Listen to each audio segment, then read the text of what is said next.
Hello everyone, a very good morning to all of you. Today we will be starting the chapter that is Consumer Protection Act 2019.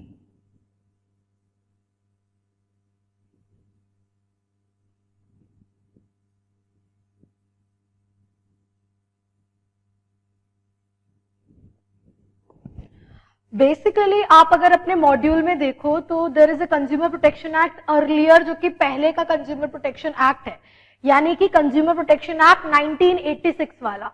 Amendment के बाद changes हुए हैं, developments हुए हैं and we will be studying with regard to consumer protection act 2019 जो कि है बहुत ज्यादा एज कंपेयर्ड टू अगर 1986 की अपने बात करें regarding case law, regarding other aspects जो कि इस चैप्टर से आप एक्सपेक्ट कर सकते हो। देखो बहुत सारे केसेस रिसेंट में डेवलप नहीं हुए हैं, हालांकि क्योंकि एक्ट जो कि चेंजेस जो कि है बहुत ज्यादा पुरानी नहीं है। धीरे धीरे जैसे जैसे चेंजेस, जैसे जैसे केस लॉज, केस स्टडीज होंगे उनके बारे में इनकॉर्पोरेट किया जाएगा। तो अर्लियर जो कि एक्ट में केस स्टडीज थे, प्रोविजंस तो वो सारे हैं ही, but talking about case laws and case studies उनके बारे में धीरे धीरे स्लोली विल बी डिस्कसिंग इसी एक्ट के तहत। अगर हम कहें कि विथ रिगार्ड की पॉइंट की बात या मुद्दे की बात आपके एग्जामिनेशन पॉइंट ऑफ व्यू से, केस का नाम अगर नहीं याद होता है कोई दिक्कत नहीं है, कोई प्रॉब्लम नहीं है। स्टूडेंट्स को कई क्वेरी रहती है कि मैम केस लॉ का नाम याद नहीं हो रहा है, केस स्टडी का नाम याद नहीं हो रहा है, कोई इश्यू नहीं है। You can write as per the relevant case, इन शब्दों का इस्तेमाल कर सकते हैं आप, जो कि मैं अपने आगे के लेक्चर्स में भी बताऊंगी और पहले भी मैंने बताया है। कोई हार्ड एंड फास्ट रूल नहीं है कि आपको केस लॉ याद होना ही चाहिए, उसका नाम याद होना ही चाहिए।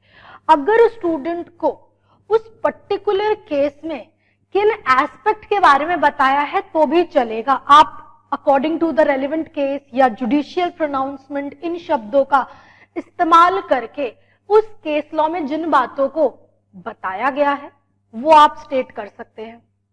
दूसरी बात, मैम कितने मार्क्स के क्वेश्चन इस चैप्टर से we can expect? You can expect around 5 to 8 mark question, 5 से 8 मार्क, 10 भी जा सकता है, इतने नंबर का क्वेश्चन आप इस चैप्टर से एक्सपेक्ट कर सकते हो। बहुत सारी रेलिवेंट बातें हैं जिनके बारे में हम डिस्कशन करेंगे। साथ ही साथ अर्लियर जो कि एक्ट था, अभी वाला जो एक्ट है, और इलैबोरेटली और ज्यादा चीजों को इनकॉर्पोरेट करके बनाया गया है। देखो चेंज या अमेंडमेंट, बदलाव क्यों आता है? बेहतरी के लिए, ज्यादा चीजों को इनकॉर्पोरेट करने के लिए। और तो और अर्लियर जो एक्ट या लॉ था उसको प्रैक्टिकलिटी में या यूजुअली देखा गया है कि उसमें कुछ एक बनने के बाद इश्यूज इवॉल्व हुए हैं, तो आने वाले कल में फ्यूचर में वो इश्यूज दोबारा से इवॉल्व ना हो, इस कंसेप्ट को मद्देनजर रखते हुए टाइम टू टाइम चेंजेस और बदलाव किए जाते हैं। Now coming to with regard to consumer protection act की अगर अपने बात करें, बेसिकली कंज्यूमर कौन होता है, और तो और कई सारे एस्पेक्ट्स के बारे में बात करेंगे जो कि उनको प्रभावित करता है। नॉर्मल अगर लेमैन लैंग्वेज में अपने बात करें, कंज्यूमर का मतलब कौन होता है? कंज्यूमर यानी कि जो कि इस्तेमाल करता है, कंज्यूम करता है दैट पर्टिकुलर गुड या सर्विसेज को यूटिलाइज करता है। Will be talking both about goods as well as services. अभी हम कुछ भी याद करने के एस्पेक्ट से नहीं बता रहे, केवल ध्यान से सुनिएगा। यहां पे विल बी डिस्कसिंग कि कंज्यूमर जो कि गुड्स या सर्विसेज का इस्तेमाल कर रहा है, और तो और अगर उसके साथ कुछ गलत हो रहा है, कुछ गलत एज इन उसके साथ धोखा हो रहा है।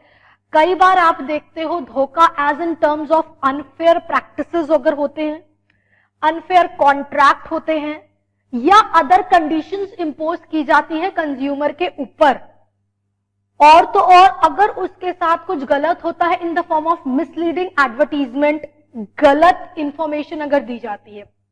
सिंपल सी बात करते हैं, आप लोग टीवी में एड्स देखते हो, साबुन का एड देखते हो, पेस्ट का एड देखते हो, फलाना एड देखते हो, ठीक है। अब एडवर्टाइजमेंट हो रहा है, अब उस एडवर्टाइजमेंट जो कि है उसमें जिन बातों को बताया जाता है कितने हद तक वो रेलिवेंट रहते हैं मेरे को बताना। ऐसा ऐड दिखाता है पेस्ट का, क्या आपके पेस्ट में नमक है, और तो और इन साबुन को इस्तेमाल करें, फेयर एंड लवली का ऐड दिखाता है, क्रीम का ऐड दिखाता है। तो डू यू बिलीव कि ऐसा एक्चुअली होता है? वो बेसिकली प्रभावित करने के लिए है कंज्यूमर को कि देखो अगर ये एक्टर इस प्रोडक्ट को इस्तेमाल कर रहा है तो ऐसा फायदा हो रहा है, तो आप भी अगर करेंगे तो आपको भी ऐसा बेनिफिट या फायदा होगा। टोटलिटी अगर बात करें, इन टोटलिटी अगर बात करें, they are basically promoting the product and on the other hand आपको बेसिकली बेवकूफ बनाया जाता है कि ऐसा करने से ऐसा होगा। काफी हद तक कई सारे एस्पेक्ट्स जो कि बताते हैं, वी नो कि ऐसी सच्चाई नहीं है, ट्रुथ नहीं है उसमें, बट हाँ प्रोडक्ट को प्रमोट करने के लिए बताया जाता है, चलो वो भी मानते हैं, ठीक है। पर कई बार ये भी होता है कि प्रोडक्ट अगर आप खरीदते हो, कोई भी आपने प्रोडक्ट खरीदा, फॉर एग्जाम्पल कोई क्रीम खरीदी, एग्जाम्पल कोई सोप खरीदा या कुछ भी खरीदा, पेस्ट खरीदा या व्हाटएवर XYZ प्रोडक्ट तुम खरीद रहे हो, आपने कभी ध्यान नहीं दिया होगा प्रोडक्ट के पीछे basically, I don't know how many of you have noticed और नॉट, पीछे उसके कॉम्पोजिशंस लिखे रहते हैं, वेट लिखा रहता है, अदर डिटेल्स लिखी रहती है। तो वो सब क्यों लिखी जाती है? वो सब इसलिए लिखी जाती है बेसिकली ताकि पता रहे कि इतने रुपए का अगर प्रोडक्ट ले रहे हैं आप तो उसका वेटेज इतने वेट का है, इस स्टैंडर्ड का प्रोडक्ट है, इस क्वालिटी का प्रोडक्ट है। ये सारी बातें बताने की जरूरत क्यों है? आप कंज्यूमर को गुड्स बेच रहे हो, प्रोडक्ट बेच रहे हो, उसको भली भांति पता होना चाहिए कि क्या वो जितना पैसा दे रहा है उसके लिए क्या उतना उसको वो सामान मिल रहा है कि नहीं। और तो और कई बार देखते हो ना 25% एक्स्ट्रा, 30% एक्स्ट्रा उस प्रोडक्ट में बड़ा साइज करके दिखाता है, soap now 30% more, paste now ज्यादा क्वांटिटी में। तो वो बेसिकली जो दिखा रहा है, does it adhere to the statement which has been given. साथ ही साथ कई जगह डिस्काउंट्स होते हैं, देखते हो सीजन आता है डिस्काउंट का, 50% ऑफ, 60% ऑफ। बेवकूफ बनाने का एक तरीके से कह सकते हैं तरीका है। होता क्या है, कंज्यूमर भली भांति बहुत ज्यादा अट्रैक्टेड हो जाता है, यार फ्लैट 50% रहता है, देखते नहीं है आप, नीचे धीरे से लिखा रहता है ऑन सेलेक्टिव प्रोडक्ट्स। अब जब मॉल में जाओगे, अब जब शॉप पे जाओगे तो वहां जाके आपको बोलता है सेल्समैन की नहीं सब पे नहीं है, कुछ एक आइटम्स पे है, और तो और बोलता है 50% है बट स्टार्टिंग 20-30 से ही रहता है। फ्लैट जो 50% लिखा है कुछ आइटम्स पे, और तो और 20-30% होता है, कई बार फ्लैट 50% भी होता है। धीरे धीरे जब सीजन जो कि है समाप्ति की ओर जाता है, गर्मी का सर्दी का, तो वो धीरे धीरे सारे प्रोडक्ट्स पे फ्लैट 50% भी हो जाता है। बट इन टोटलिटी अगर देखोगे उस प्रोडक्ट का रेट जो कि है ऑलरेडी बढ़ा दिया है, वो बढ़ाने के बाद 50% कर रहा है। तुम्हें एज ए कंज्यूमर तो केवल लगता है कि 50% आधे रेट पे मिल रहा है, but the product price has already been increased.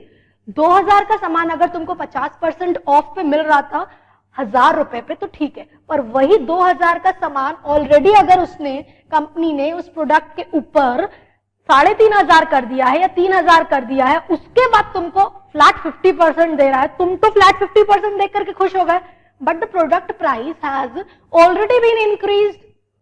ये सारी कुछ एक टेक्निक्स होती है जो कि अट्रैक्ट भी करती है कस्टमर को, जो कि प्रमोशन के लिए भी हेल्पफुल रहती है।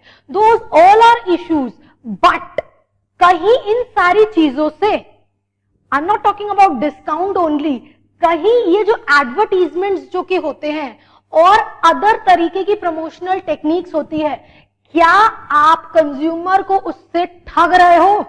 क्या उन्हें धोखा दे रहे हो?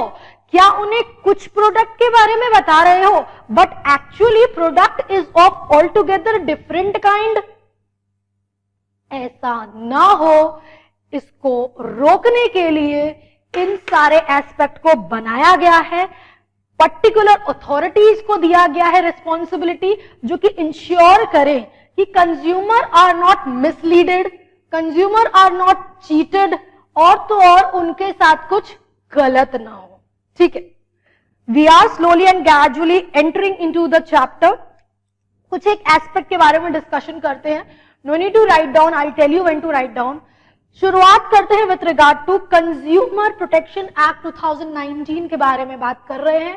कंज्यूमर की डेफिनेशन के ऊपर जरूर आएंगे, बट पहले एक एस्पेक्ट के बारे में बात करते हैं कि कंज्यूमर क्या केवल वो इंसान होता है जो कि उस प्रोडक्ट को खरीदता है या उसको अल्टीमेटली कंज्यूम करता है। Talking about consumer protection act के तहत consumer is a user of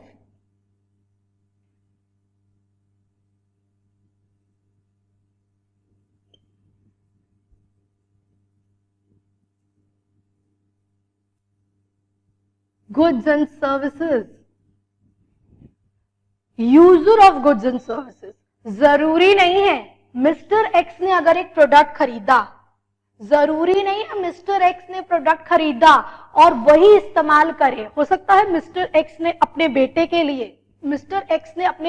लिए वो प्रोडक्ट खरीदा और उसका बेटा जो कि है वो इस्तेमाल कर रहा है उस पर्टिकुलर गुड को, तो क्या उसका बेटा भी यूजर कहलाएगा, उसका बेटा भी कंज्यूमर कहलाएगा? बिल्कुल। It is not necessary that a person who only purchases the good who uses the same, that is who is the user of the goods and services, who ultimately uses the सामान जो खुद से खरीदने नहीं गया था परंतु उसने उसको इस्तेमाल किया था, वो भी कंज्यूमर कहलाता है। ठीक, ये बेसिक बात है कि ठीक है, कंज्यूमर मतलब it is not necessarily the person who purchases the good. कोई खरीदा, किसी और के लिए खरीदा जो कि अल्टीमेटली उसे इस्तेमाल कर रहा है, कंज्यूम कर रहा है, दैट इज कंज्यूमर। गुड्स और सर्विसेज दोनों ही हो सकते हैं। ठीक है, नाउ साथ ही साथ every producer is also consumer. हर एक प्रोड्यूसर भी कंज्यूमर है।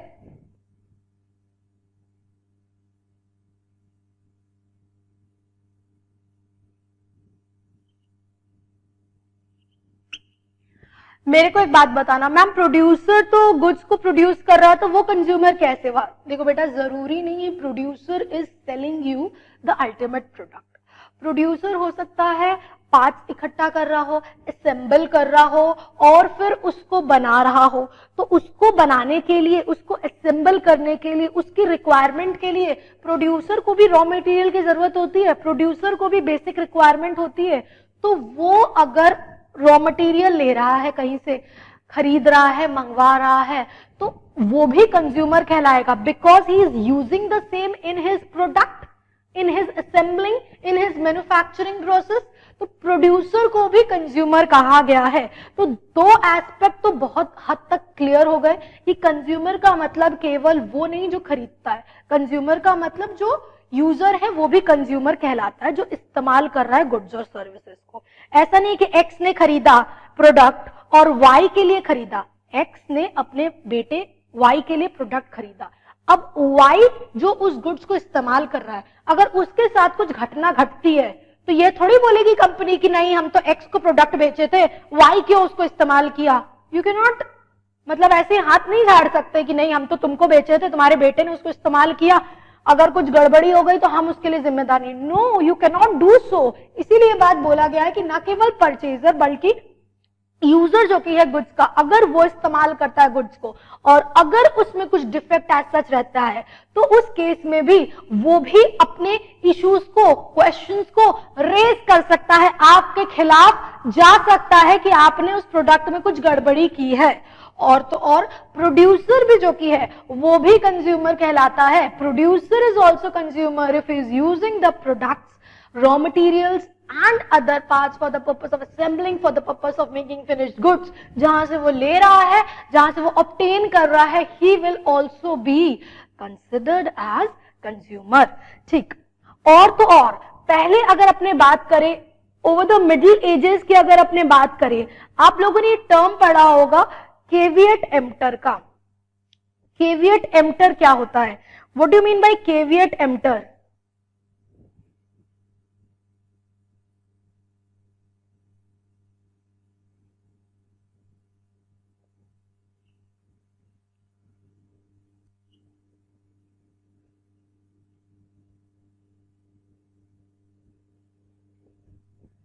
खरीदार जो की है, बायर जो की है, उसकी जिम्मेदारी है ठोक बजा करके सामान खरीदे, बेचने वाले की थोड़ी जिम्मेदारी है। मोनोपोलिस्टिक सिचुएशन टाइप अराइज होती थी और ऐसा सिनेरियो होता था कि भैया सामान खरीदना है खरीदो, नहीं खरीदना मत खरीदो, तुम्हारी जिम्मेदारी है, मेरी एज अ दुकानदार जिम्मेदारी नहीं है कि कुछ इसमें गड़बड़ी है कि नहीं, तुम पैसा दे रहे हो, तुम ठोक बजा करके सामान खरीदो। केवियट एम्प्टर के तहत मतलब let the buyer beware, he is purchasing the same, he will be responsible in case of, अगर किसी प्रकार का डिफेक्टिव परचेज होता है। हाउएवर एक्सेप्शन जरूर थे, देयर वर सर्टेन एक्सेप्शंस की जब बायर बिवेयर नहीं रहेगा, गुडविल और वो सारी बातें थी when the goods are sold. But caveat emptor के तहत क्या था कि खरीदार जो कि है उसकी रिस्पॉन्सिबिलिटी बनती है गुड्स जो कि वो परचेज करे कि वो करेक्ट परचेज हो रहा है कि नहीं। स्लोली एंड ग्रेजुअली समय बदला, इन चीजों की नेसेसिटी फील की गई कि कंज्यूमर के हित को, कंज्यूमर के इंटरेस्ट को प्रोटेक्ट किया जाए। पहले दुकानदार, पहले जो कि सेलर थे वो हावी होते थे बायर के ऊपर, कुछ एक होते थे, उनका डोमिनेंस पोजीशन रहता था और वो मार्केट में अपनी पोजीशन का गलत फायदा उठाते थे। स्लोली एंड ग्रेजुअली कंसेप्ट आया consumer is the king.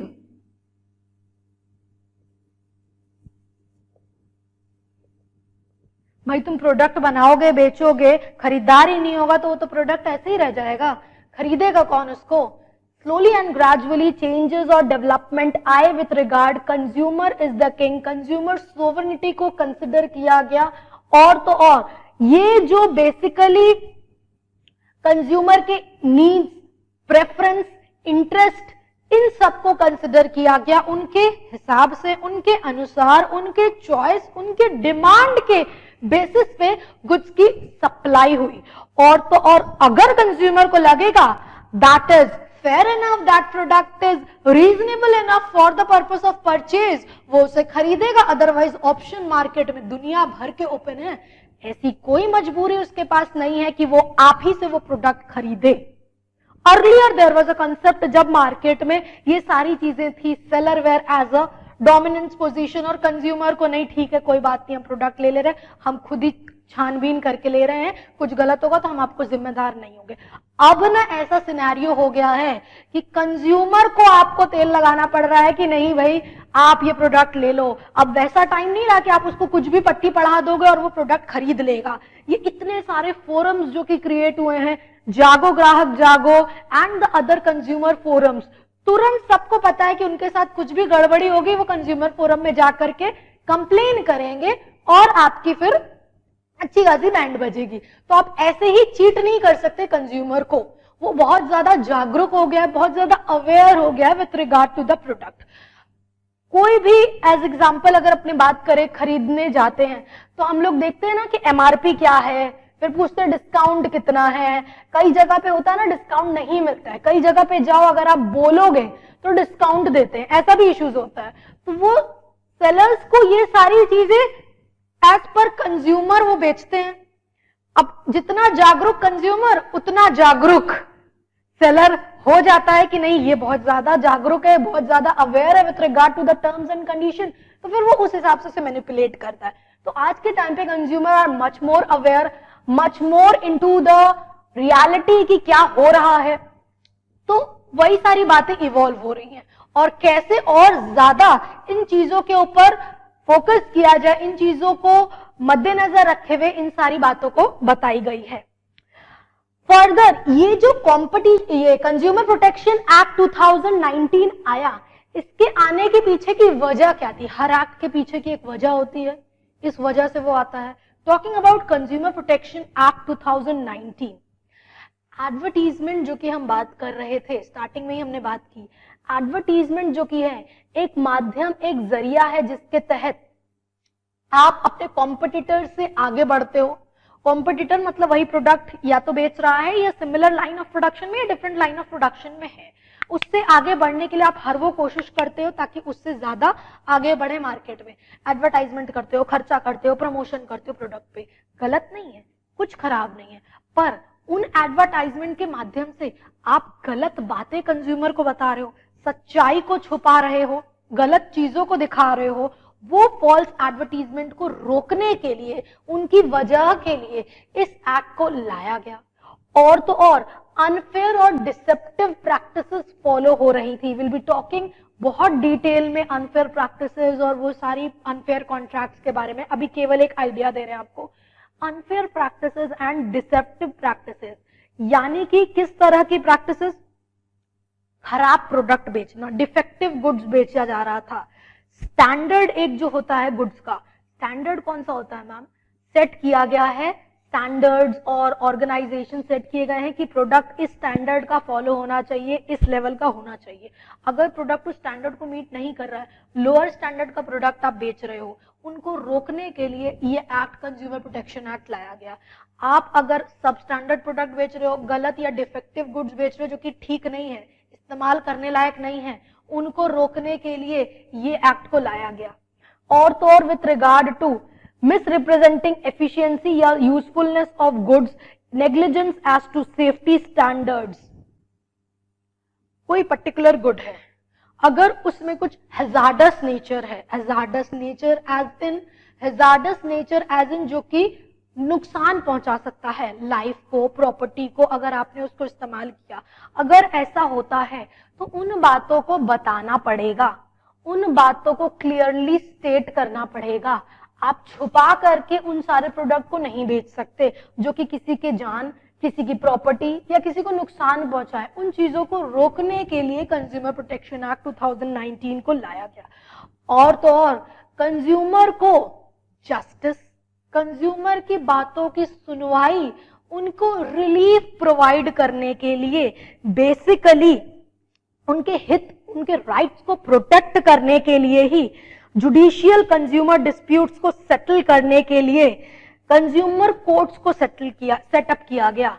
District level पे, स्टेट लेवल पे और तो और with regard to national level पे. डिस्ट्रिक्ट, स्टेट और नेशनल लेवल्स पे कई सारे फोरम्स को सेट किए गए, कोर्ट्स को सेट किए गए कि आप अगर एज अ कंज्यूमर नाखुश हैं, खुश नहीं है, आपके साथ कुछ गलत हुआ है, you have a particular grievances with regard to the particular product, particular company, आप वहां जाकर के बोलो. कई बार होता है ना, आपसे गलत प्राइस चार्ज किया गया है, ज्यादा प्राइस चार्ज किया गया है.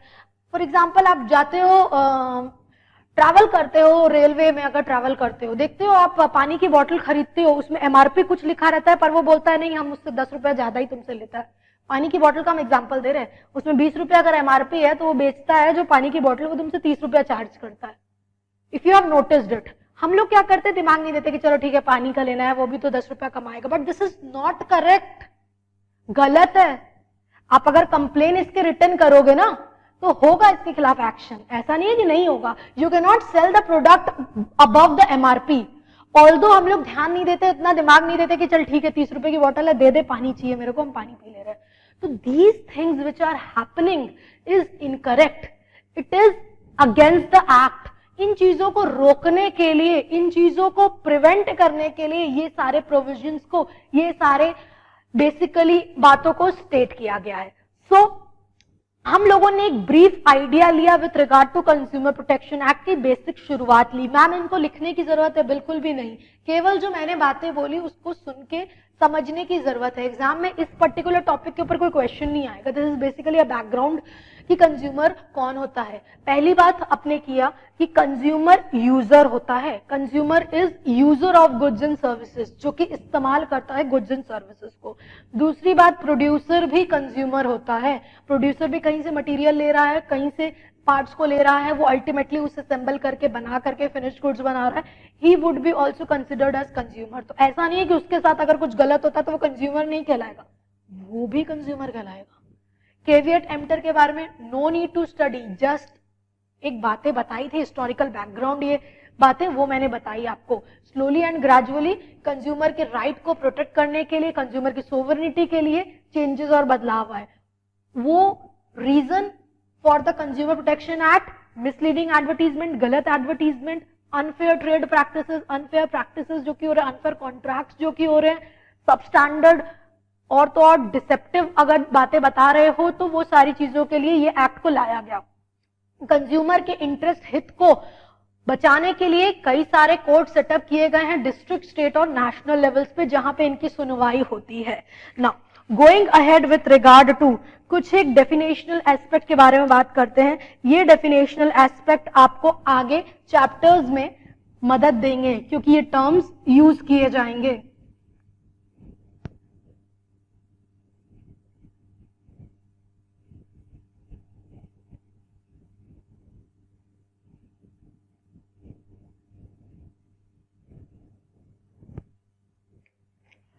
टॉकिंग अबाउट एडवर्टीजमेंट, एडवर्टीजमेंट का मतलब क्या होता है? बहुत रेलिवेंट नहीं है केवल सुनना। एडवर्टीजमेंट का मतलब होता है कोई भी किसी भी रूप से, ऑडियो के रूप में, विजुअल के रूप में जब पब्लिसिटी होती है, रिप्रेजेंटेशन किया जाता है, जिसके तहत इस्तेमाल किया जाता है light, sound, smoke, gas, print, electronic media, internet, website या अदर रूप से। साथ ही साथ एडवर्टाइजमेंट इंक्लूड करता है notice, circular, label, wrapper, invoice and other document. Simple शब्दों का अगर इस्तेमाल करें, एडवर्टाइजमेंट मतलब उन माध्यम का इस्तेमाल करना जिसके तहत आप प्रोडक्ट के बारे में बताते हो, प्रमोट करते हो उस प्रोडक्ट को। वो प्रमोशन, वो जानकारी प्रोडक्ट के माध्यम, प्रोडक्ट के बारे में किसी भी रूप में दी जा सकती है, ऑडियो का इस्तेमाल करके, विजुअल रूप में, टीवी के रूप में, होर्डिंग्स के रूप में, नोटिस के रूप में, सर्कुलर के रूप में, वो सारी एडवर्टाइजमेंट के दायरे में आता है। Not relevant for the purpose of learning. दूसरे डेफिनेशन के बारे में आते हैं। हाँ, इसके बारे में जानना आवश्यक है और इसको आप समझो। The next definition is complaint.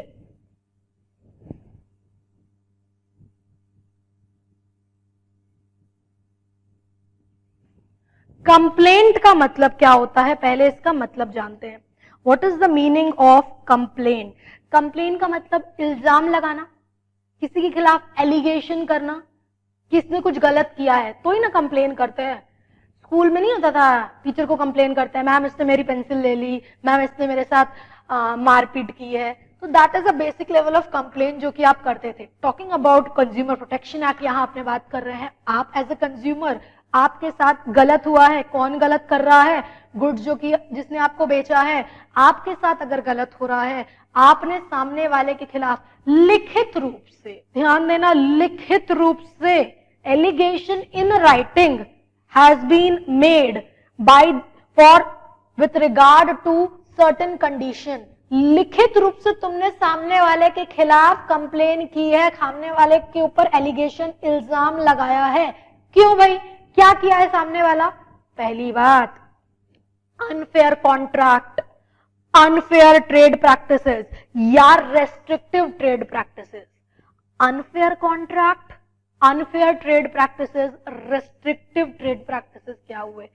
Contract ऐसा हुआ है तुम्हारा सामने वाले के साथ जो कि सही नहीं है, जरूरत से ज्यादा या बेफिजूल की कंडीशन को उसने इंपोज किया है, that is unfair contract. Will be talking in detail unfair contract के बारे में। रेस्ट्रिक्टिव ट्रेड प्रैक्टिसेस, याद है हम लोगों ने इसके बारे में पहले भी पढ़ा हुआ है। रेस्ट्रिक्टिव ट्रेड प्रैक्टिसेस में कंपटीशन एक्ट में भी डिस्कशन किया। रेस्ट्रिक्टिव ट्रेड प्रैक्टिसेस, दुकानदार तुमको गुड्स बेच करके तुम्हारे ऊपर कोई कंडीशन नहीं लगाएगा कि तुम उस गुड्स का ऐसे इस्तेमाल करो या इस रूप से इस्तेमाल करो।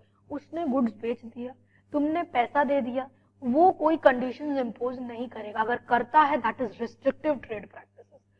दूसरी बात, अनफेयर ट्रेड प्रैक्टिसेस, ट्रेड का, बिजनेस का, धंधे का एक नियम होता है, कायदा होता है, वो उसका उल्लंघन कर रहा है, वो अनफेयर मीन्स अडॉप्ट कर रहा है, तो तुम उसके खिलाफ कंप्लेन करो। कंप्लेन करने की वजह होनी चाहिए ना, ऐसे ही थोड़ी कंप्लेन कर दोगे। तो किन वजहों के कारण तुम कंप्लेन कर रहे हो, सामने वाले के खिलाफ इल्जाम लगा रहे हो? उसने अनफेयर कॉन्ट्रैक्ट किया, उसने अनफेयर ट्रेड प्रैक्टिसेस की, उसने रेस्ट्रिक्टिव ट्रेड प्रैक्टिसेस की। समझ आ रहा है मतलब तुमको? और तो और इसके अलावा अगर अपने बात करें, इसके अलावा अगर अपने बात करें, goods bought by him are agreed या agreed to be bought by him suffer from defects, one or more defect, यानी कि जो तुमने गुड्स प्रोडक्ट खरीदा उसमें कुछ कमियां थी, कुछ खामियां थी जो कि उसने तुमको नहीं बताई, या तुमने जो उसके साथ अग्रीमेंट किया था कि हमको ये प्रोडक्ट चाहिए उसमें कुछ खामियां रह गई, तो that is in the case जो कि होता है उसके खिलाफ आप कंप्लेन कर सकते हो। टॉकिंग अबाउट सर्विसेज की अगर अपने बात करें, सर्विसेज में क्या होता है, आप गुड्स ले रहे हो या तो आप सर्विसेज सामने वाले से अवेल कर रहे हो। गुड्स में डिफेक्ट होता है, कमियां खामियां होती है। सर्विसेज में डिफेक्ट नहीं होता, सर्विसेज में डेफिशिएंसी होती है, कमी होती है पर उसका नाम डेफिशिएंसी होता है, ध्यान देना।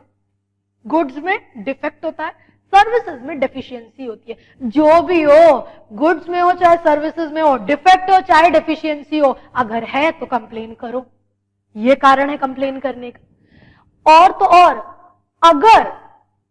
अगर दुकानदार ने, अगर ट्रेडर ने या सर्विस प्रोवाइडर ने तुमसे एक्सेस प्राइस चार्ज किया है, जरूरत से ज्यादा प्राइस चार्ज किया है, जो कि फिक्स्ड है अंडर द लॉ के तहत प्राइसेस फिक्स किए जाते हैं, इस प्रोडक्ट का ये रेट, इस प्रोडक्ट का ये रहेगा रेट, तो जो फिक्स्ड प्राइस है उसके ऊपर वो तुमसे कैसे पैसा ले रहा है, अगर ले रहा है तो उसके खिलाफ कंप्लेन करो।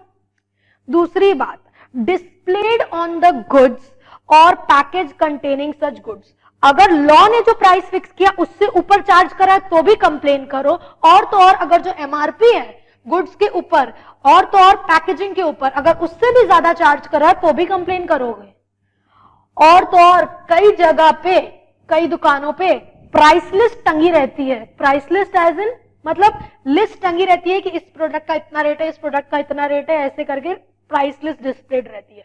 तुम दुकान में गए, प्राइस लिस्ट डिस्प्ले थी, दुकानदार पर तुमसे बोलता है कि हम इसका रेट इतना लेंगे, तुम उससे बोलते हो नहीं प्राइस लिस्ट में तो ये रेट है, वो बोलता है नहीं भाई साहब शॉर्टेज चल रहा है, दिक्कत चल रही है, ये प्राइस लिस्ट ना पुरानी हो गई है, उठा के फेंको उसको, फिर टांगे किस लिए हो प्राइस लिस्ट को। तो उस प्राइस लिस्ट से अगर वो ज्यादा मांग रहा है तब भी तुम कंप्लेन कर सकते हो। एक बार कोशिश तो करना, डरा करके देखने की कोशिश तो करना कि ठीक है आप प्राइस लिस्ट इतना रखे हैं, ज्यादा चार्ज कर रहे, कोई बात नहीं, हम कंप्लेन आपकी लिखित रूप से करेंगे। एक बार उसके चेहरे का आव भाव जरूर देखना। तो एक्चुअली होता क्या है, we as a consumer don't raise question ना, इसीलिए वो आपका फायदा उठाता है। तो दीज आर द थिंग्स जो कि वो नहीं कर सकता है। लॉ ने जो प्राइस फिक्स किया उसके ऊपर नहीं चार्ज करेगा, एमआरपी के ऊपर चार्ज नहीं करेगा, प्राइस लिस्ट जो टंगी हुई है गुड्स के लिए उसके ऊपर अगर वो चार्ज करता है तो भी आप उसके खिलाफ कंप्लेन करोगे, लिखित रूप से कर सकते हो। और तो और goods and services which are hazardous to life and safety, goods and services which are hazardous to life and safety, जो प्रोडक्ट आपके बॉडी को, आपकी लाइफ को हानि पहुंचाएंगे, वो अगर एज सच होता है या अगर उसकी सेल होती है और अगर आपको लगता है बेसिकली कि वो इस तरह का प्रोडक्ट है जो आपको नुकसान पहुंचाएगा, आपको उसके बारे में कोई जानकारी नहीं थी, तो उस केस में आप कंप्लेन कर सकते हैं।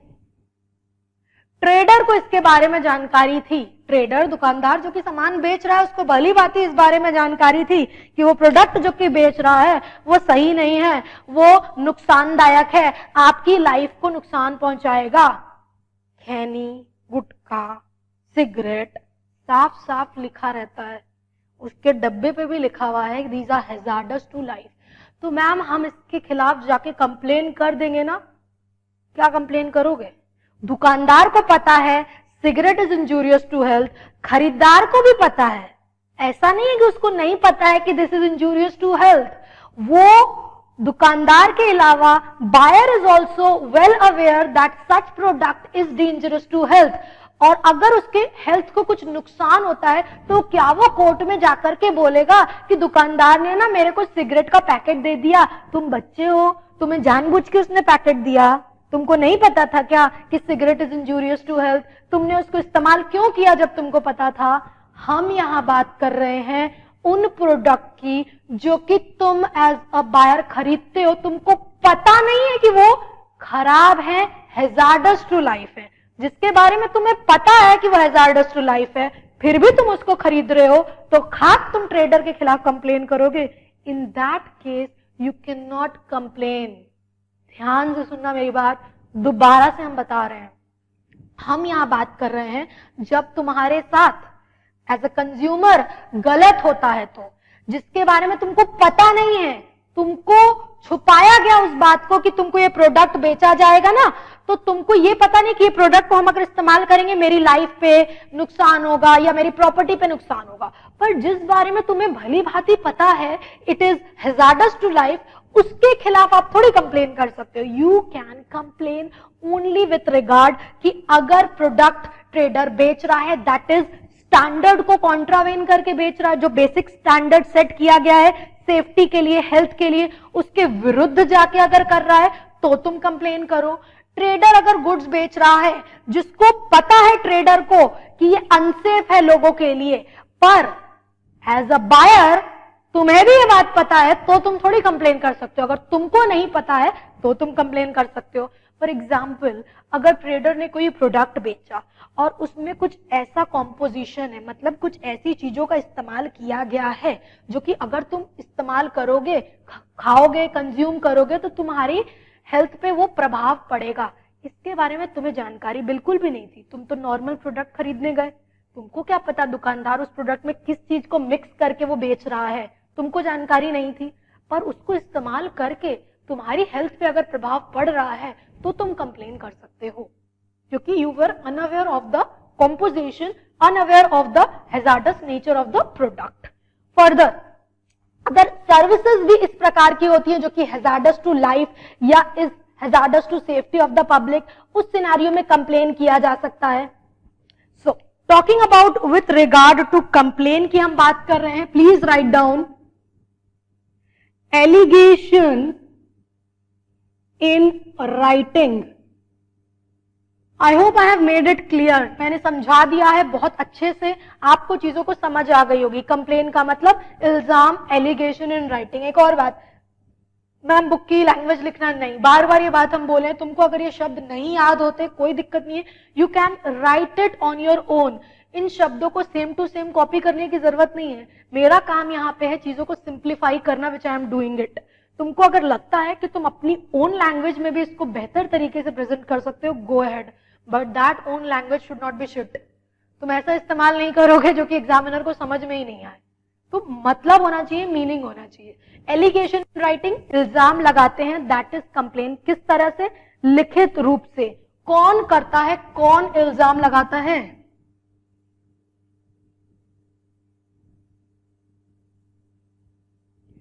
कंप्लेनेंट। कंप्लेनेंट कौन होता है? जो इल्जाम लगाता है, उसके बारे में भी आएंगे, जो कि आपके खिलाफ एलिगेशन लगाया है, आपके खिलाफ क्वेश्चन कर रहा है ट्रेडर या सर्विस प्रोवाइडर के खिलाफ। ये तो बात हुई कंप्लेन के बारे में। एलिगेशन जो कि लिखित रूप से लगाई जाती है कंप्लेनेंट द्वारा। किस तरीके की एलिगेशन या किस तरीके की या किन ग्राउंड्स पे होती है? अगर अनफेयर कॉन्ट्रैक्ट हुआ है,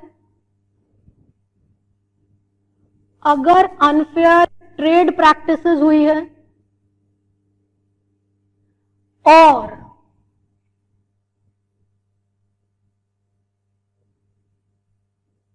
रेस्ट्रिक्टिव ट्रेड प्रैक्टिसेस अगर हो रही है, तो कंप्लेन किया जा सकता है, कंप्लेन होगी। ठीक है। फर्दर क्या हमने बात की? गुड्स और सर्विसेज के केस में अपने बात की। डिफेक्ट किस में होता है? गुड्स में होता है। सर्विसेज में क्या होता है? डेफिशिएंसी होती है।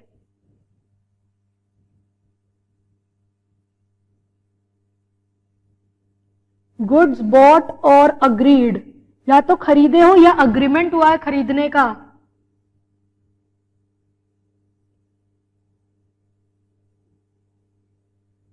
जिसमें एक या एक से अधिक डिफेक्ट है। गुड्स के केस में डिफेक्ट। सर्विसेज जो तुमने हायर की है,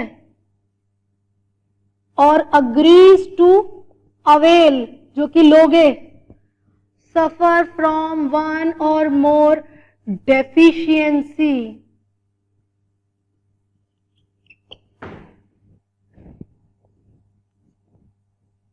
याद रखना, गुड्स के केस में डिफेक्ट, सर्विसेज के केस में डेफिशिएंसी अगर हो रही है। Access price is charged,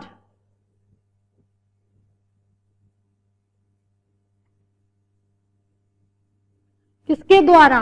trader द्वारा, या तो सर्विस प्रोवाइडर द्वारा, कब एक्सेस प्राइस वो चार्ज कर रहा है जो कि फिक्स्ड है अंडर द लॉ,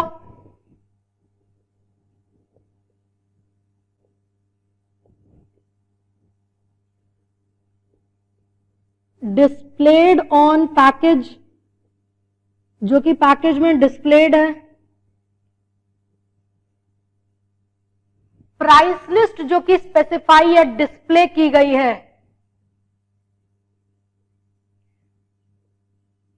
उससे ज्यादा अगर चार्ज कर रहे हो तो तुम्हारे खिलाफ कंप्लेन की जाएगी।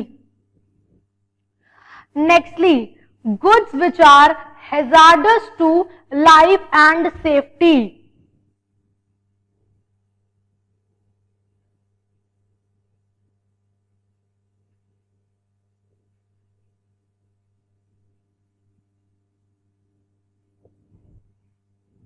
basically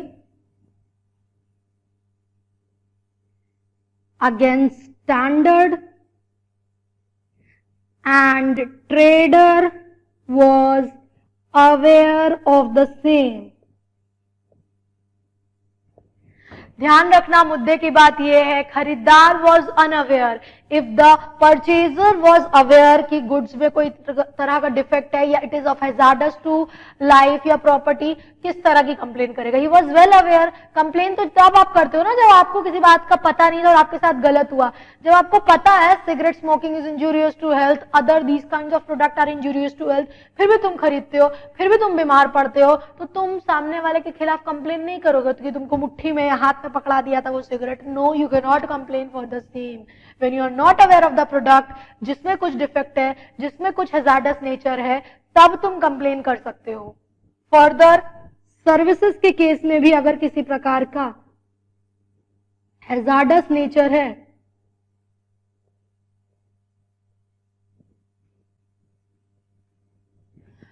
सर्विसेज के केस में भी hazardous to life and safety of public अगर है, उस केस में, उस सिनेरियो में भी कंप्लेन किया जा सकता है। Have I made it clear? हम लोगों ने इस डेफिनेशन के बारे में बात की, complain. Please note it down, this is important, आपको इसके बारे में आइडिया या जानकारी होना आवश्यक है।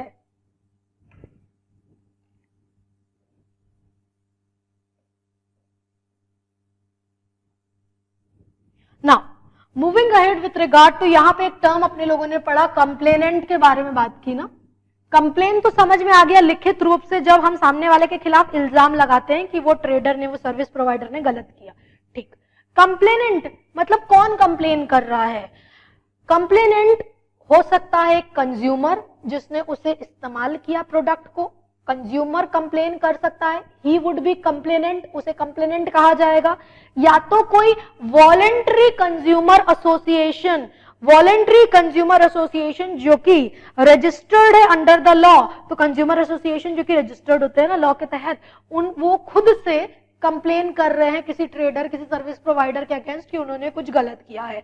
या तो फिर सेंट्रल गवर्नमेंट कंप्लेन कर सकता है। कई बार ऐसा होता है गवर्नमेंट को लगता है कि ये ट्रेडर, ये सर्विस प्रोवाइडर गलत कर रहा है, उनके पास कोई कंप्लेन आई है या उनको पता चला है, तो वो भी उन पर्टिकुलर ट्रेडर या सर्विस प्रोवाइडर के खिलाफ कंप्लेन कर सकते हैं। या तो कंज्यूमर, या तो वॉलेंट्री कंज्यूमर एसोसिएशन खुद से, या तो सेंट्रल या स्टेट गवर्नमेंट, या तो फिर सेंट्रल अथॉरिटी। सेंट्रल अथॉरिटी को भी अगर पता चलता है कि ऐसा कुछ गड़बड़ी चल रही है तो वो कंप्लेन कर सकती है। और तो और एक या एक से अधिक कंज्यूमर जिनको सिमिलर तरह का नुकसान हुआ है, मतलब ऐसा नहीं होता है कि कोई प्रोडक्ट का इस्तेमाल किया सबको प्रॉब्लम हो गई, एक पर्टिकुलर फूड को यूज किया, कंज्यूम किया और सारे लोगों की तबीयत खराब हो गई, फूड पॉइजनिंग टाइप हो गया। तो इतने सारे इकट्ठा लोगों, one or more user of the same product, उनके इंटरेस्ट तो कॉमन है, उन्होंने इस्तेमाल किया और उनकी तबीयत खराब हो गई, वो लोग खुद से एक एक करके या मिल करके उनके अगेंस्ट में ये कंप्लेन फाइल कर सकते हैं, क्योंकि उन सभी को वो नुकसान, वो हानि हुई है, उन्होंने कंज्यूम किया उस पर्टिकुलर खाने को और उनको उनकी तबीयत खराब हो गई। अगर डेथ हो जाती है कंज्यूमर की, तो कि इस्तेमाल किया और सलट गया, भगवान को प्यारा हो गया, ऐसा प्रोडक्ट खाया कि रहा ही नहीं, तो जब इंसान ही सलट गया तो कंप्लेन कौन करेगा? नहीं करेगा, उसका लीगल हायर जो की है। दैट पर्टिकुलर कंज्यूमर का लीगल हायर या लीगल रिप्रेजेंटेटिव जो की है वो कंप्लेन करेगा। फॉर एग्जाम्पल गॉड फॉरबिड अगर मेरे को कुछ होता है तो मेरा बेटा बेटी जो है वो लोग कंप्लेन करेंगे। Me being the consumer, in case my death, my legal hire या legal representative जो की है वो कंप्लेन करेंगे।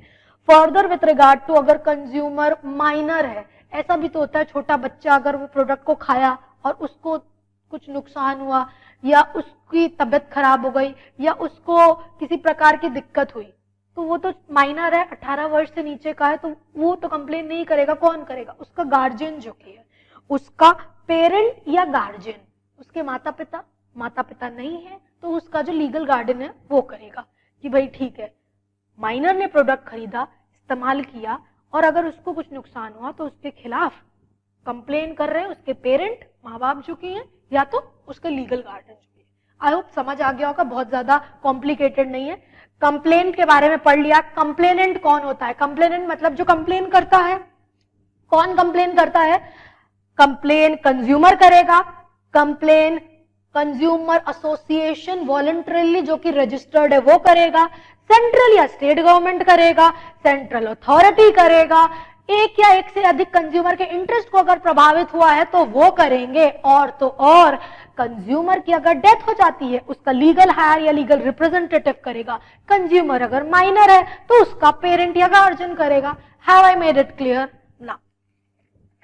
Going ahead with regard to and again important definition के बारे में बात करेंगे अभी अपने। I hope you guys have noted down.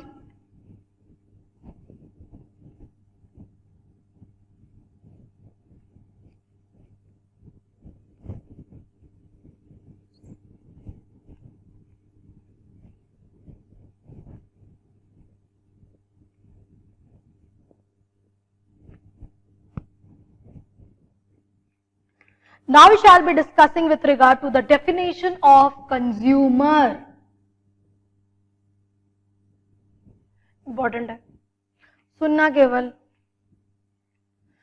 पहले सुनिएगा। कंज्यूमर का मतलब क्या होता है? कंज्यूमर का मतलब दोनों ही एस्पेक्ट पे अपने बात करेंगे, दोनों ही एस्पेक्ट के बारे में बात करेंगे। मतलब चाहे गुड्स हो चाहे सर्विसेज हो, चाहे आप सामान खरीद रहे हैं चाहे आप सर्विसेज ले रहे हैं, दोनों ही सर्कमस्टांसेस में, दोनों ही सिनेरियो में आप कंज्यूमर कहलाएंगे। कब? जब अगर आप कोई गुड्स खरीदते हैं, जब अगर आप कोई गुड्स खरीदते हैं, आप अगर खरीदार हैं, you are the buyer of the goods for consideration paid, पैसा जिसका आपने दे दिया है। कंसिडरेशन का मतलब समथिंग इन रिटर्न, कोई नई बात नहीं बता रहे हम, कॉन्ट्रैक्ट में भी डिस्कस कर चुके हैं हम। कंसिडरेशन मतलब तुम एक खरीदार हो, तुमने गुड्स खरीदा, उसके बदले पैसा दोगे, फ्री में थोड़ी वो दे रहा है तुमको, तुमने उसके बदले पैसा दिया, ठीक। या तो तुमने वादा किया, वादा कैसा वादा? पैसा देने का वादा। या तो तुमने पार्टली पे किया है, आधा पैसा दिया है, थोड़ा पैसा इंस्टॉलमेंट में दे देंगे यार, पार्टली पेड किया है, कुछ तो दिया है पैसा सामने वाले को, पार्टली पेड और पार्टली प्रॉमिस किया है कि बाकी का पैसा हम देंगे। या under a system of deferred payment, basically EMI deferred payment के सिस्टम के तहत कि हाँ किश्तों में हम पैसा देंगे उस गुड्स का, ठीक। तुमने खरीदा उस गुड्स को, पैसा पूरा दिया, आधा दिया, प्रॉमिस किया देंगे, इंस्टॉलमेंट में दे रहे हो, what ever be the circumstances, plus user of such goods, यानी कि तुम्हारे अलावा अगर उस गुड्स को कोई इस्तेमाल कर रहा है, अगर तुम्हारे अलावा उस गुड्स को कोई इस्तेमाल कर रहा है, यू आर द बायर, पर तुम्हारे परमिशन से उस गुड्स को किसी ने इस्तेमाल किया, यूज किया, उसने पैसा नहीं दिया है, ना आधा दिया, ना पूरा दिया, ना इंस्टॉलमेंट में दिया, कुछ नहीं दिया, केवल इस्तेमाल कर रहा है तुम्हारी परमिशन से, वो भी कंज्यूमर कहलाएगा। मुद्दे की बात समझ आ रही है? हम बात कर रहे हैं अभी फिलहाल गुड्स की। गुड्स तुमने खरीदा, तुमने उसका पैसा दिया, तुमने उसका पैसा आधा दिया, प्रॉमिस किया कि आधा पैसा देंगे, तुमने उस गुड्स का पैसा इंस्टॉलमेंट पे दिया, ठीक, तुम तो कंज्यूमर हो ही, साथ ही साथ तुम्हारे अप्रूवल से अगर उस गुड्स को कोई इस्तेमाल कर रहा है, user of the goods, that person is not paid, neither partly paid, neither deferred payment के तहत, परंतु वो भी यूजर कहलाएगा, वो भी कंज्यूमर कहलाएगा. That is person is the user, that person will also be considered as consumer. ध्यान देने की बात है, ध्यान देने की बात है. ये खरीद, ये परचेज, ये बाइंग जो कि हुई है कंजम्पशन के लिए हुई है, मतलब इस्तेमाल करने के लिए हुई है.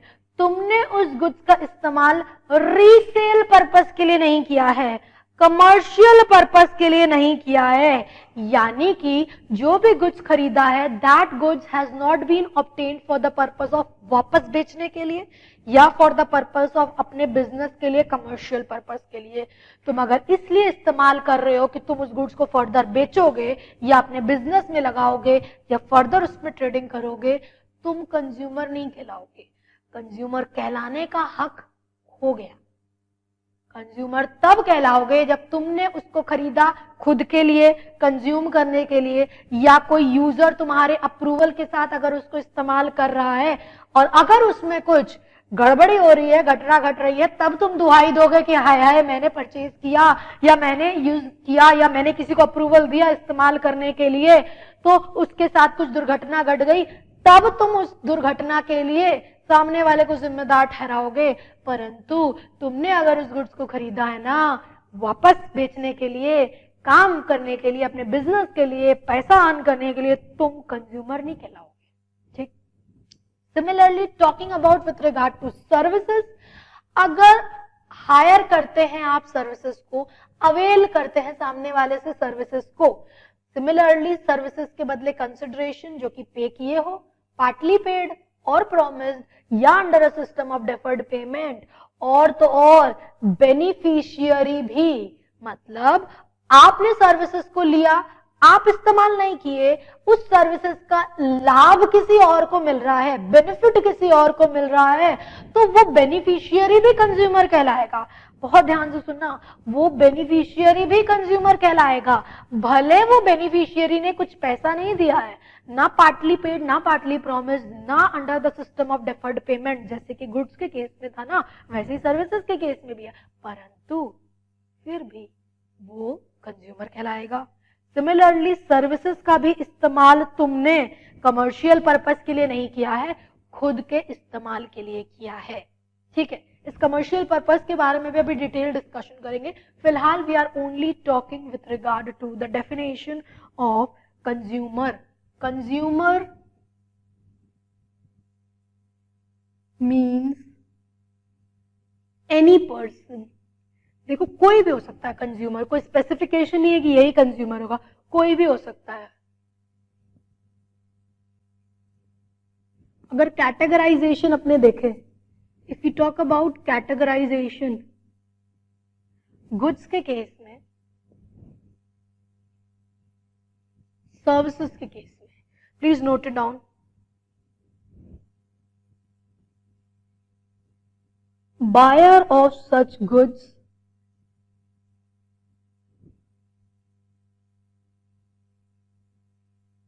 consideration paid or partly paid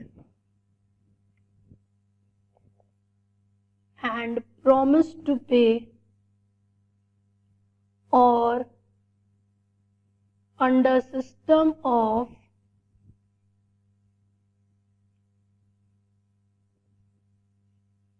deferred payment and also include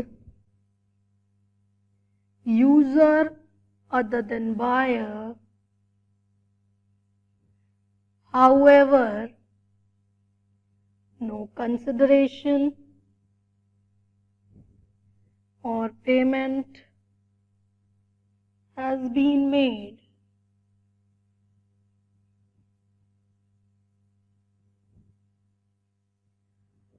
However,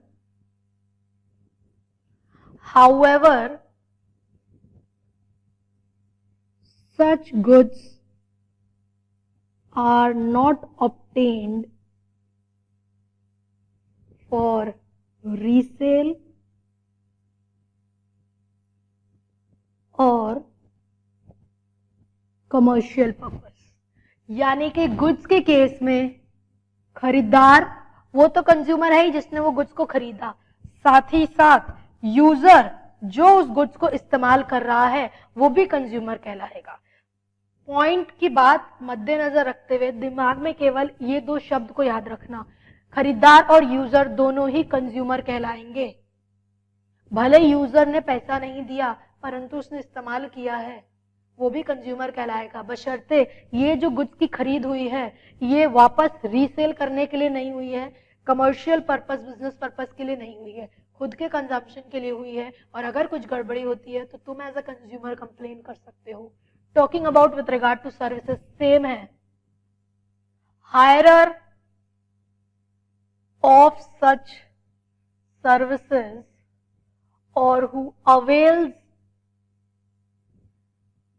such services, ये सारी बातें सेम हैं।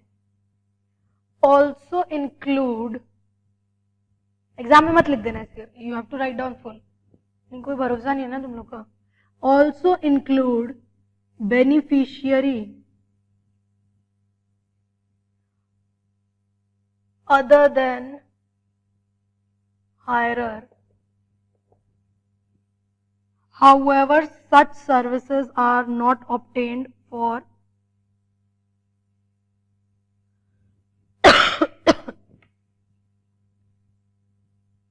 उसको वापस तो बेचोगे नहीं, रीसेल थोड़ी सर्विस को किया जाएगा, कमर्शियल पर्पस जो किया उसके लिए इस्तेमाल नहीं किया गया है। Please note it down, don't note it down like this, I have written कि मेरे को फिर से लिखना पड़ेगा इसलिए मैं बता दे रही हूं।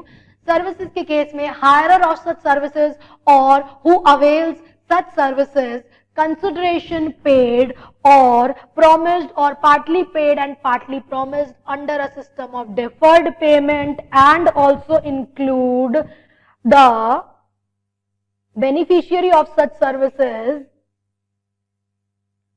other than hirer who has not paid consideration or partly paid or under a system of deferred payment, however such services have not been availed for commercial purposes। समझ आ रहा है? तो ये तो बात हो गई कंज्यूमर की। अभी तक अपने लोगों ने तीन बातें, तीन डेफिनेशनल एस्पेक्ट की है। पहला कंप्लेन, कंप्लेन का मतलब लिखित रूप से एलिगेशन सामने वाले के खिलाफ लगाना। अपने लोगों ने कंडीशंस देखा कि किन किन ग्राउंड पे कंप्लेन फाइल की जाएगी, unfair trade practices, unfair practices, contract अगर हुआ, रेस्ट्रिक्टिव ट्रेड प्रैक्टिसेस, जरूरत से ज्यादा प्राइस अगर चार्ज कर रहा है, गुड्स और सर्विसेज में अगर डिफेक्ट है, या तो हैजार्डस टू लाइफ या सेफ्टी ऑफ पब्लिक है। कंप्लेन कौन करेगा ये भी अपने लोगों ने लिस्ट देखी। फिर अपने बात कर रहे हैं कंज्यूमर के बारे में। कंज्यूमर का मतलब कंज्यूमर कोई भी हो सकता है, एनी पर्सन, कोई ऐसा स्पेसिफिक नहीं है। गुड्स के केस में ये कैटेगराइजेशन है, सर्विस के केस में ये कैटेगराइजेशन है। गुड्स के केस में बायर साथ ही साथ जो कि यूजर है वो भी कंज्यूमर कहलाएगा। हाउएवर सच खरीद has not been made for the purpose of resale और कमर्शियल पर्पस। सर्विसेज की अगर अपने बात करें, सर्विसेज हायरर और the person who avail such services, साथ ही साथ बेनिफिशियरी को भी इंक्लूड किया गया है in the definition of consumer, परंतु वो सर्विसेज कमर्शियल पर्पस के लिए नहीं इस्तेमाल की गई है। नाउ ये जो शब्द कमर्शियल पर्पस अपने डिस्कस कर रहे हैं ना, इसका मतलब क्या होता है ये भी जान लेते हैं। मेरे को एक बात बताना, कमर्शियल पर्पस के लिए अगर खरीद रहे हैं तो वो कंज्यूमर नहीं कहलाएगा, पर कमर्शियल पर्पस अगर पर्टिकुलरली किसी इंसान ने गुड्स को खरीदा है और वो अपने ही लाइवलीहुड को अर्न करने के लिए, अपनी दिनचर्या को बिताने के लिए, अपने जीवन को व्यतीत करने के लिए, अपने खर्चे को मीट आउट करने के लिए, अगर उस पर्पस के लिए वो पर्टिकुलर इंसान गुड्स को खरीदता है और उसको इस्तेमाल करता है merely for the purpose of earning his livelihood, यानी कि by means of self employment, तो वो कमर्शियल पर्पस का नाम नहीं ठहराओगे। मतलब मैम फिर से बताइएगा, हमने अगर कोई गुड्स खरीदा, ठीक है, अब हम अगर कोई गुड्स खरीद रहे हैं, उसको इस्तेमाल कर रहे हैं अपने दिनचर्या को बिताने के लिए, अपनी लाइवलीहुड को अर्न करने के लिए, उस गुड्स से हम अगर कुछ काम कर रहे हैं, इस्तेमाल कर रहे हैं ताकि चार पैसा आए जिससे मेरा जीवन व्यतीत हो, तो वो कमर्शियल पर्पस नहीं कहलाएगा। हम उससे मुनाफा नहीं कमा रहे हैं, हम उसको अपने जीवन को व्यतीत करने के लिए, अपनी लाइवलीहुड को सेल्फ एम्प्लॉयमेंट कर रहे हैं, तो वो कमर्शियल पर्पस नहीं कहलाएगा। कि हमने अगर किसी से, दुकानदार से खरीदा गुड्स को और अगर उसको हम इस्तेमाल कर रहे हैं खुद के लिए, अपने पर्पस के लिए, तो वो कमर्शियल पर्पस नहीं कहलाएगा। दूसरी बात ये, खरीदने की जो हम बात कर रहे हैं, बाइंग और गुड्स या availing of any services, online transactions को भी इंक्लूड किया गया है। मतलब ये जो आप ऑनलाइन सामान मंगवाते हो ना, तो भी आप कंज्यूमर कहलाओगे। फ्लिपकार्ट, अमेजॉन और अदर फर्स्ट क्राई, ये सब सामान अगर मंगवाते हो, हाँ फर्स्ट क्राई की I will be talking because I being a mother first cry को ज्यादा यूजेज करते हैं, तो basically in my examples you will find that, can't help it.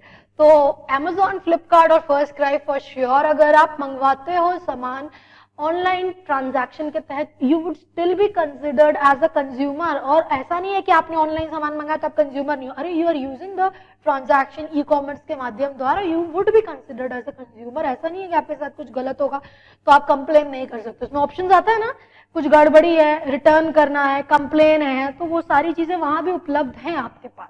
कहने का मतलब यही है कि चाहे आप रिटेल की दुकान में खड़े होकर के पैसा देकर के गुड्स लो, या तुम घर पे बैठ करके मोबाइल से ऑर्डर करो, तुम फिर भी कंज्यूमर कहलाओगे।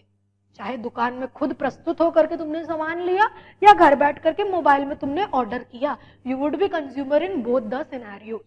ना कुछ एक डिस्कशंस कर लेते हैं with regard to commercial purpose and case laws देख लेते हैं।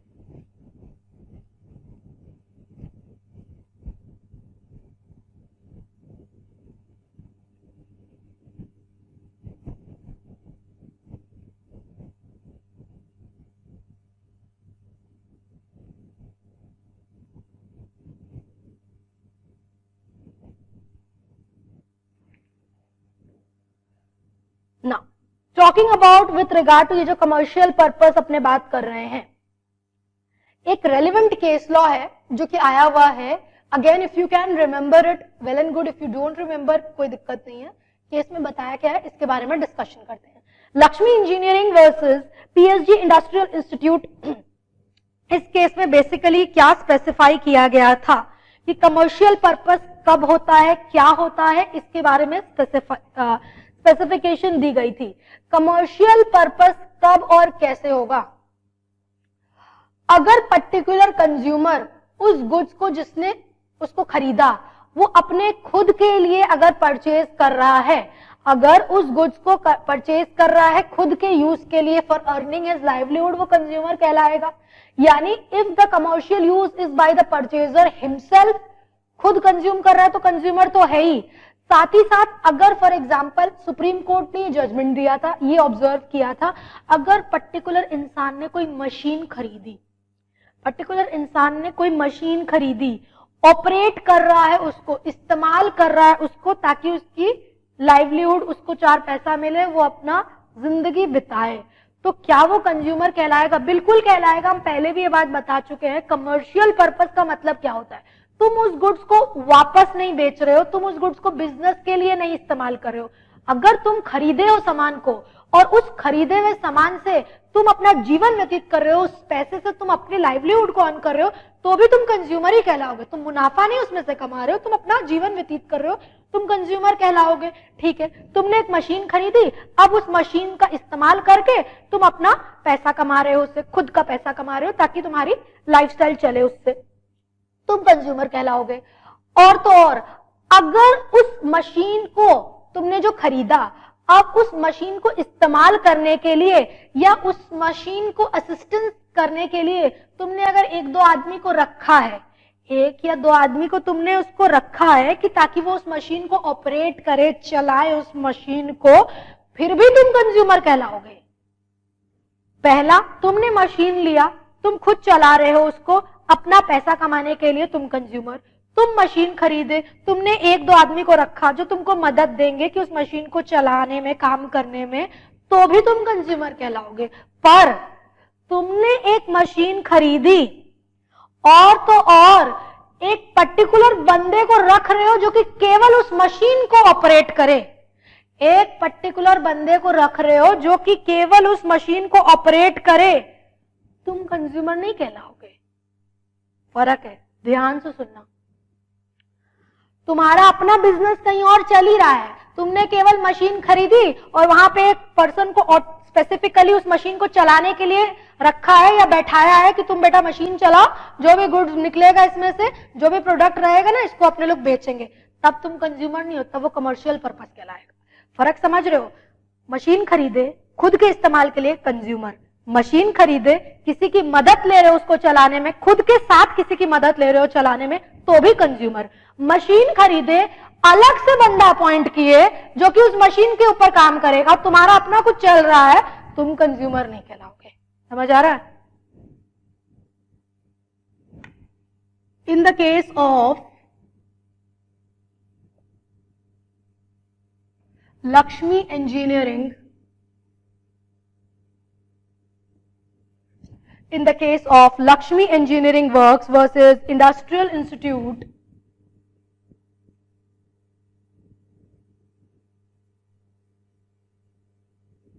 बेसिकली इस केस में कमर्शियल पर्पस या एक्सप्लेनेशन दिया है कमर्शियल पर्पस का। What would constitute as commercial purpose?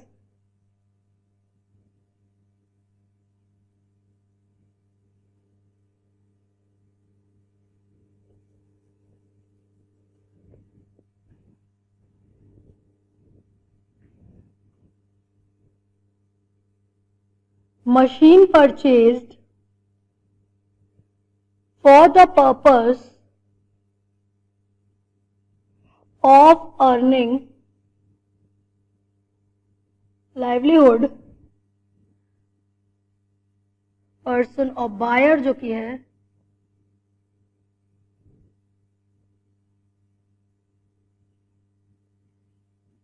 Consumer माना जाएगा क्योंकि उसने खरीदी है अपने पर्पस के लिए।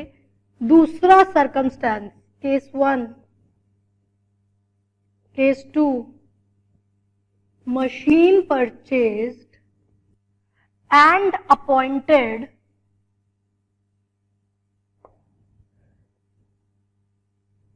one or more person for the purpose of assistance in the machine, still the buyer would be consumer।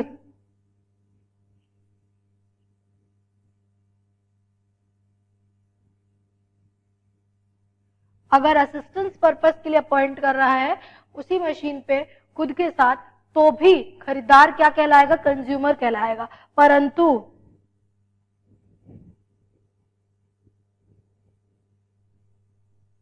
Machine purchased appoints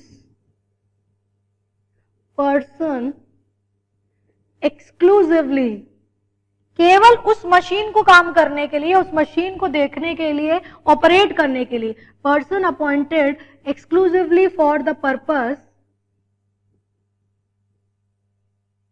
of operation of machine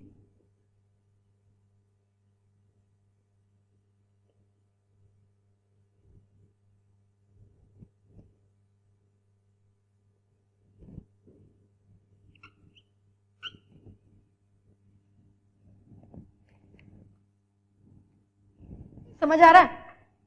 हाँ, इसी तरीके से आपको लिखना है ताकि आपको एग्जामिनेशन पॉइंट ऑफ व्यू में चीजें समझ में आए। Lakshmi engineering works versus industrial institute के केस में कमर्शियल पर्पस के डेफिनेशन को स्पेसिफाई किया गया है कि कैसे कमर्शियल पर्पस कंस्टिट्यूट किया जाएगा। सिंपल सी बात है यार, तुम अगर अपना लाइवलीहुड के लिए, अपने जीवन चलाने के लिए अगर उस गुड्स को इस्तेमाल करो, तुम कंज्यूमर हो। तुम अगर उसको मदद ले रहे हो उस मशीन के लिए किसी और से कि भाई कैसे करना है काम, या मदद करो उसके लिए साथ में तुम्हारे, तो भी तुम कंज्यूमर कहलाओगे। पर एक अलग पर्सन बैठा करके उस मशीन को ऑपरेट करने के लिए अगर कर रहे हो तो तुम कंज्यूमर नहीं कहलाओगे, तुम्हारा उद्देश्य कमर्शियल पर्पस है। You would not be considered as consumer. Further, Bhupendra Jung Bahadur Guna versus regional manager के केस में, no need to remember the case, अगर याद होता है वेल एंड गुड, नहीं याद होता है कोई दिक्कत नहीं है। नेशनल कमीशन में यहाँ पे क्या बोला, नेशनल कमीशन ने बोला तुमने ट्रैक्टर खरीदा था, तुमने ट्रैक्टर खरीदा था। अब ट्रैक्टर क्यों खरीदा था, लैंड जो की है बेसिकली टिल करने के लिए ट्रैक्टर खरीदा क्यों जाता है, लैंड को टिल करने के लिए, जिसने खरीदार था लैंड को टिल करने के लिए अपनी जमीन को, उसके लिए उसने ट्रैक्टर खरीदा था। अब कुछ समय में जब वो ट्रैक्टर का इस्तेमाल उसकी जमीन में नहीं हो रहा था, आइडल टाइम, जब खाली था ट्रैक्टर, जब जमीन टिल हो गई थी, उसके बाद जो खाली का समय था वो आइडल टाइम में आसपास के लोगों को या बगल के जो लैंड है उसको अगर आपने दे दिया कि चल ठीक है तुम अपने खेत में भी, तुम अपनी जमीन पे भी ना ट्रैक्टर का इस्तेमाल कर ले, तो क्या वो कमर्शियल पर्पस कहलाएगा, क्या वो कमर्शियल पर्पस कहलाएगा, नहीं कहलाएगा। क्यों नहीं कहलाएगा मैम, देखो खरीदने के पीछे की उद्देश्य को देखा जाता है, प्राइमरी उद्देश्य, प्राइमरी पर्पस देखा जाता है। तुमने ट्रैक्टर खरीदा, तुम्हारा उद्देश्य था तुम अपने लैंड में, तुम अपनी जगह पे ट्रैक्टर चला रहे थे, तुमको उसको किसी और पे भाड़े पे नहीं देना था, किसी और को तुमने उसको ऐसे नहीं देना था, तुम अपनी जमीन पे चलाने वाले थे। अब जो खाली समय रह गया तुम्हारी जमीन में चलने के अलावा, तुम अगर उस खाली समय में किसी और की लैंड को टिल कर रहे हो तो वो कमर्शियल पर्पस नहीं कहलाएगा। तो प्राइमरी उद्देश्य क्या है सामान को, गुड्स को खरीदने का, तुम ये जो दुहाई दे रहे हो तुम्हारे साथ गलत हुआ, खराब हुआ, तो वो कब दुहाई दोगे, जब तुमको फर्क होगा ना, तुम जब उससे पैसा कमा रहे हो तो तुमको काहे का फर्क पड़ेगा प्रोडक्ट खराब हो या अच्छा हो। प्रोडक्ट खराब होगा जब तुमने खुद के लिए इस्तेमाल किया, तुमको खुद नुकसान हुआ तब ना। तुम अगर मॉनेटरी बेनिफिट उससे इस्तेमाल कर रहे हो तो तुम उसके खिलाफ एक्शन नहीं लोगे। तो प्राइमरी पर्पस देखा जाएगा कि क्या तुम खुद के लिए उसको इस्तेमाल कर रहे थे कि नहीं। तो अगर ट्रैक्टर लिए हो, प्राइमरीली अपने लैंड में टिल कर रहे हो, खाली समय में किसी और के लैंड को टिल कर रहे हो, तो वो कमर्शियल पर्पस नहीं कहलाएगा। Further talking about with regard to consumer, क्या विधवा जो की है किसी पॉलिसी होल्डर की, क्या वो भी कंज्यूमर कहलाएगी? बिल्कुल बिल्कुल। वीडो जो की है, as in the case of A Narasamma versus LIC of India, state commission ने बताया है, स्पेसिफाई किया है, कंज्यूमर केवल वही नहीं होगा जिसने उस पॉलिसी को ली, अगर उस सर्विसेज से जो लाभ उठता है। LIC पॉलिसीज क्यों ली जाती है?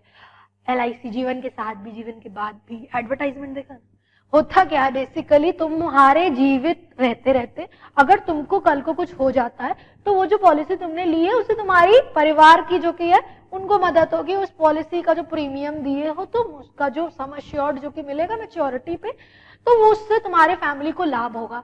तो तुम्हारे सलट जाने के बाद क्या तुम्हारे पीछे जो तुम्हारा परिवार है, क्या वो बेनिफिशियरी नहीं होगा?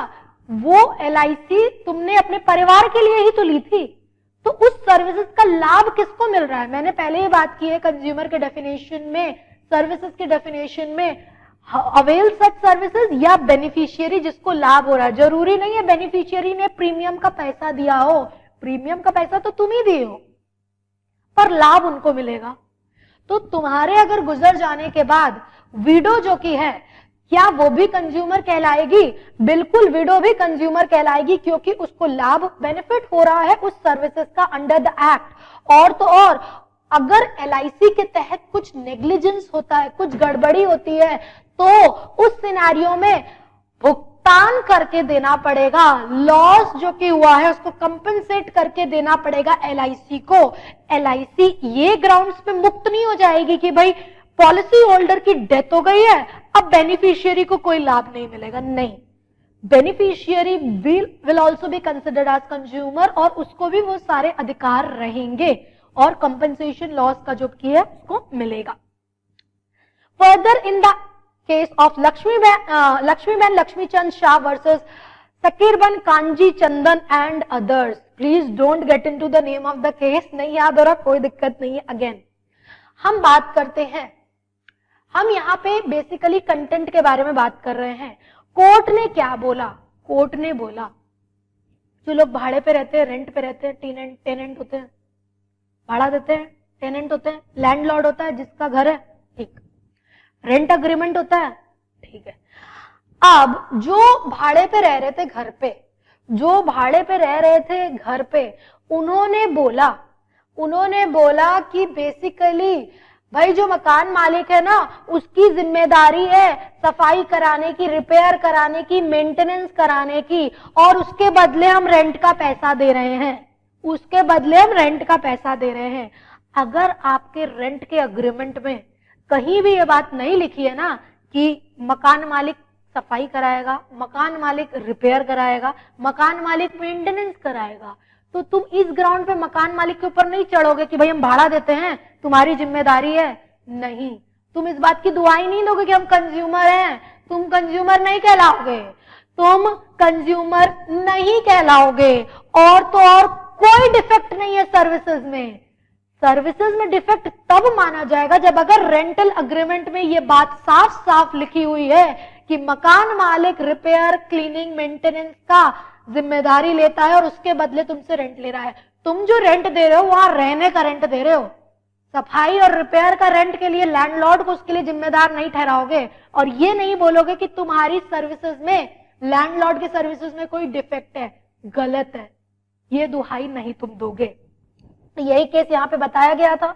रेंट जो कि वो दे रहा था, इसका ये मतलब नहीं है कि वो रिपेयर के लिए भी और मेंटेनेंस और क्लीनिंग के लिए अगर नहीं लैंडलॉर्ड करता है तो उसके खिलाफ केस करेगा, नहीं कर सकता। Further talking about with regard to goods के डेफिनेशन के बारे में कुछ खास बताने की जरूरत नहीं है। गुड्स का मतलब क्या होता है? हर तरह की मूवेबल प्रॉपर्टी होती है goods, other than actionable claims and money. साथ ही साथ गुड्स के डेफिनेशन में स्टॉक शेयर्स को भी इंक्लूड किया गया है। Growing crops, grass and things attached to form of land which are agreed to be serve before sale. Simple सी बात है, गुड्स का मतलब हर प्रकार की मूवेबल प्रॉपर्टी जो कि एक जगह से दूसरी जगह आप ले जा सकते हो। साथ ही साथ स्टॉक शेयर्स को भी गुड्स के डेफिनेशन में इंक्लूड किया है। और तो और जमीनी स्तर से जो चीजें अटैच्ड हैं, जिनको आप अलग करके बेच सकते हो, ले जा सकते हो, वो भी गुड्स के डेफिनेशन में फॉल करेंगे। मेरे को एक बात बताना, मॉर्गन स्टैनली म्यूचुअल फंड का अगेन एक केस आया है। Morgan Stanley mutual fund versus Kartik Das का केस आया हुआ है विथ रिगार्ड टू एप्लीकेशन। अगर किया गया है application for allotment of shares, क्या वो गुड्स होंगे? कंपनी शेयर इश्यू करती है, ये बात पता है तुमको, कोई नई बात नहीं है, ठीक। जनरल पब्लिक शेयर के लिए सब्सक्राइब करते हैं, अप्लाई करते हैं कि हमको आपकी कंपनी का शेयर चाहिए, ठीक। मैम अभी तो आप बोली कि शेयर्स भी गुड्स होता है, बिल्कुल हम बोले कि शेयर्स भी गुड्स होता है, पर ध्यान से सुनना, तुमने अगर पर्टिकुलर कंपनी XYZ कंपनी के शेयर के लिए अप्लाई किया, वो गुड्स नहीं बन गया, वो गुड्स नहीं बन गया। क्यों मैम? गुड्स तब बनेगा जब तुमको वो शेयर कंपनी दे देगी, मतलब अलॉट कर देगी, मतलब शेयर्स का अलॉटमेंट हो जाएगा। तुम तो अभी केवल अप्लाई किए हो कंपनी को ना कि हमको फलाने कंपनी XYZ कंपनी का 1000 शेयर चाहिए। जब तुमको वो शेयर मिल जाएगा ना, और जब शेयर मिल गया, अलॉट हो गया, तब अगर उस पर कुछ गड़बड़ी करता है कंपनी ना, डिविडेंड रिलेशन या कुछ भी, तब तुम बोलोगे तुम्हारे साथ गड़बड़ी हुई है या तुम्हारे साथ कुछ डिफेक्ट हुआ है। अभी तो तुमने केवल अप्लाई किया है, अलॉटमेंट तुमको नहीं हुआ है। अलॉटमेंट जब होगा then it would be considered as goods. बिल्कुल गुड्स में शेयर्स आते हैं, बट अलॉटमेंट के बाद वो गुड्स कहलाएंगे, अलॉटमेंट से पहले वो गुड्स नहीं कहलाएंगे। Let's take a quick recapitulation, जो कि हम लोगों ने अभी तक डिस्कशन किया है। हम लोगों ने कुछ एक डेफिनेशन के बारे में डिस्कशन किया। कौन सा डेफिनेशन? कंप्लेन की definition. Written allegation on the grounds, जो कि डिस्कस किए। कंप्लेनेंट कौन होते हैं, इसके बारे में डिस्कशन किया। Consumer, CG, SG, central authority, legal higher, legal guardian. हम लोगों ने डिस्कशन किया कंज्यूमर के बारे में। दो टैबुलर फॉर्म में डिफरेंस देखा, गुड्स का और सर्विसेज का देखा। कंज्यूमर कौन होता है? कोई भी हो सकता है। गुड्स के केस में खरीदार होगा और तो और यूजर होगा, जरूरी नहीं वो यूजर ने पैसा दिया हो, पर वो गुड्स तुमने रीसेल के लिए नहीं लिया है, कमर्शियल पर्पस के लिए नहीं लिया है। सर्विसेज के केस में हायरर या पर्सन जो कि अवेल करता है उस सर्विसेज को, साथ ही साथ बेनिफिशियरी भी कहलाएगा कंज्यूमर।